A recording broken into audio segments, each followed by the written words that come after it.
Action.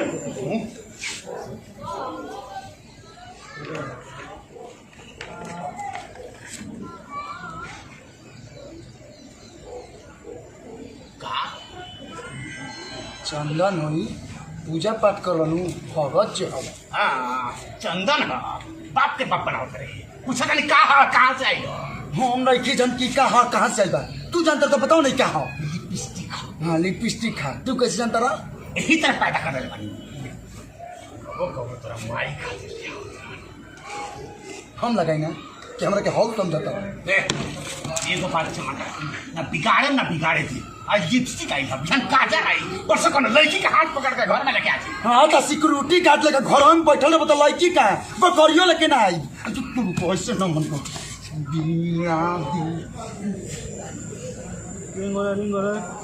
का हो तू ना।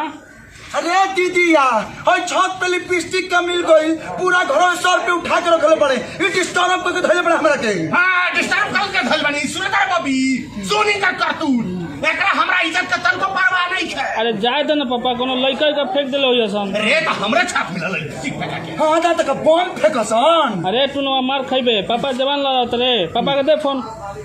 बोल स्पीकर पे सुनाता। हां बोल बबी। ए पापा कहीं कोनो देखना हो जा हसन कि ना। ए का देखना रू कोहनियो के ना काजल वाली पूछ के हम बेटा हो के बेटिया संग के द्वार पर छोड़े जाए कोनो नहीं खसन आवल तो हमको गइल बने हम खुद तो अइबो ना करी हसन पूरा जवार में दहेज के लालची बाप के नाम से जी विख्यात भइल बाड़े। तहनी के तो समझेबू से ना तहनी के तो मुंह लागत नहीं के अगर हमारे बाप न रहते ना तो 2-3 किता के सिंगर पर ठोक दे रही। ए बड़बड़ का मत बोल फोन रख। ठीक बा अभी जो खा पड़ा पलाव ना खाइबा पूरा भागा पूरा एगो मारचा के आवा कुछ करे ओके लास्ट लेंगे लास्ट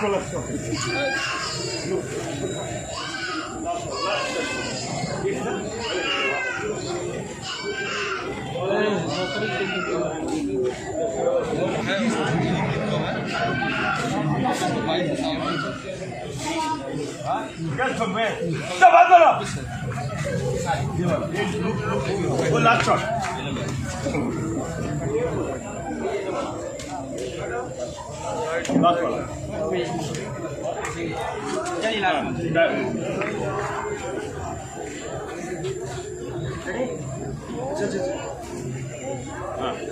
कैमरा एक्शन। अरे थोड़ा शांति रहिए। अभी थोड़ा सा